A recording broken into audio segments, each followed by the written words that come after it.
Peace, family. My name is Vicki Dillard for African Diaspora News Channel. Thank you so much for tuning in.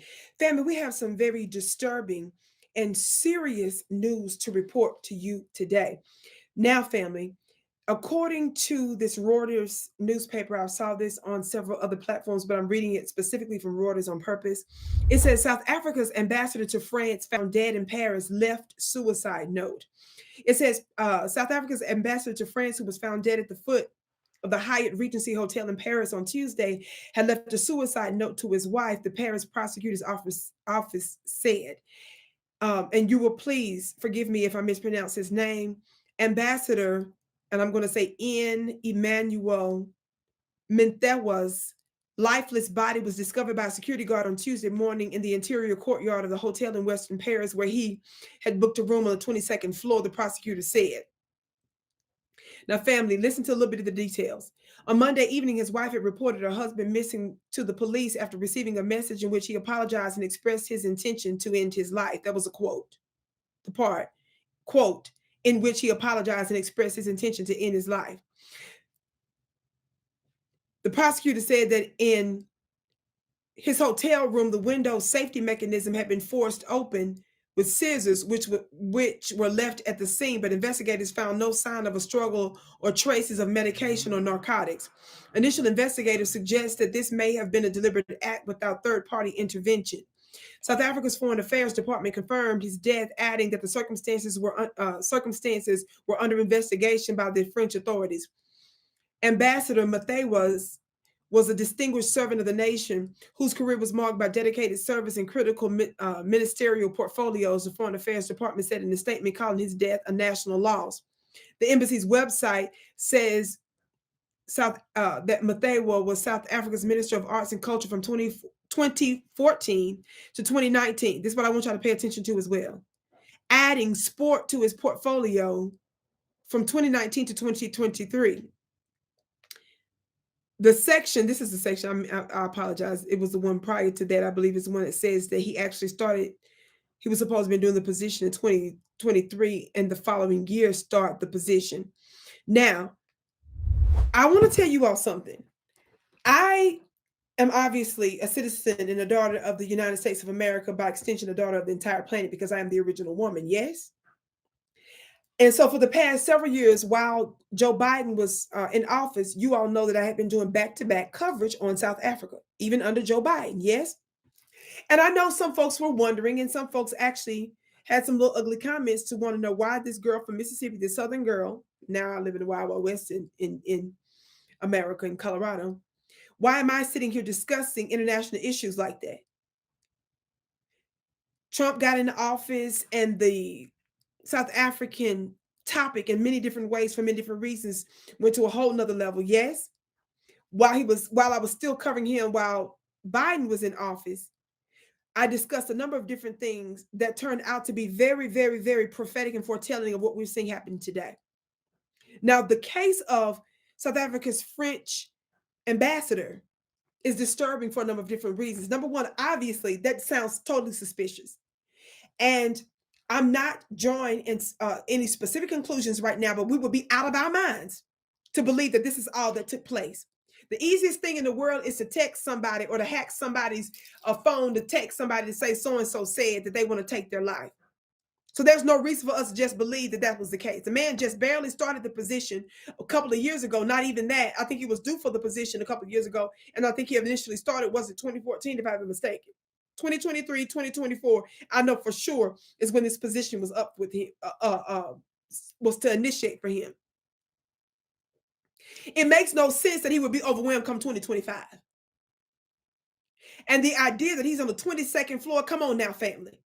Now, of course, we know that some of our people, unfortunately, take their own lives, but this is not something that we just do on a regular basis like that, baby.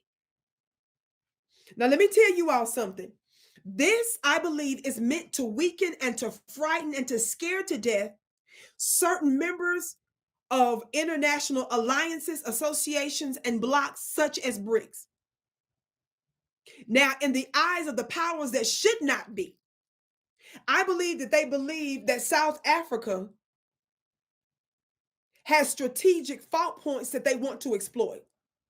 Now, we all know that everybody considers in terms of everybody, what I mean is the United States and the West considers Russia and really China to be their most formidable enemies. That's what the international and the globalists say.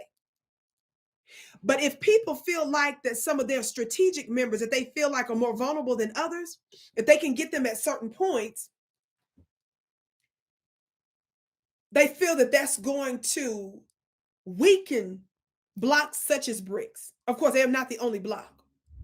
Now, I'm bringing up this in the recent case of President Ramaphosa. Now, before I found out about this ambassador Matea's unfortunate death, and I don't believe we should take their word that this was a suicide. I had already planned on covering some of a speech, I should say an interview, that President Ramaphosa had while he was here in the United States a week ago, sitting down, are y'all listening? With the Council on Foreign Relations. Now, the Council on Foreign Relations is a very suspect global international organization that wants to give the appearance that it's run by civilians, but it's actually influencing global leaders. They have connections to national and transnational corporations and companies and other high-level folks. When President Cyril Ramaphosa sat down with them, he wasn't playing no games. Now, I know many of you have complained about your government, and I get that. There are problems and there are natural, what's the word I'm looking for? Issues, problems,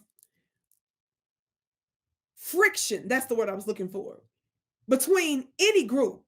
You can't go to Taco Bell and not have some issues with employees there. You don't have a family where there's not some sort of disagreement.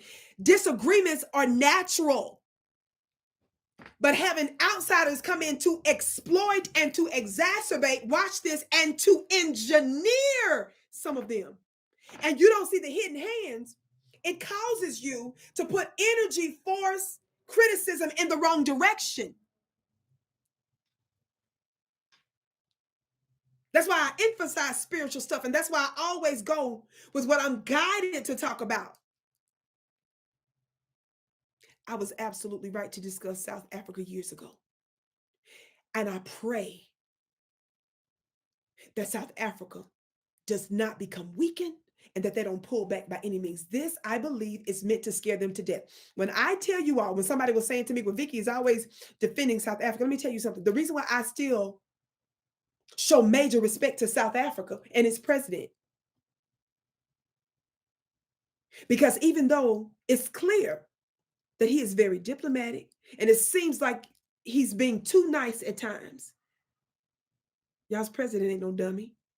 I believe that he's doing a difficult job of trying to balance the scales of stuff that they cannot make known to the public. And if y'all's country was as bad as you think it is, do you think that these sorts of things will be occurring like this? I think not. I'm definitely going to be covering more of this, but I had to come to you today because I was absolutely stunned and upset by this. But I pray that South Africa stands 10 toes down. I hope you're able to have the resources to beef up your security.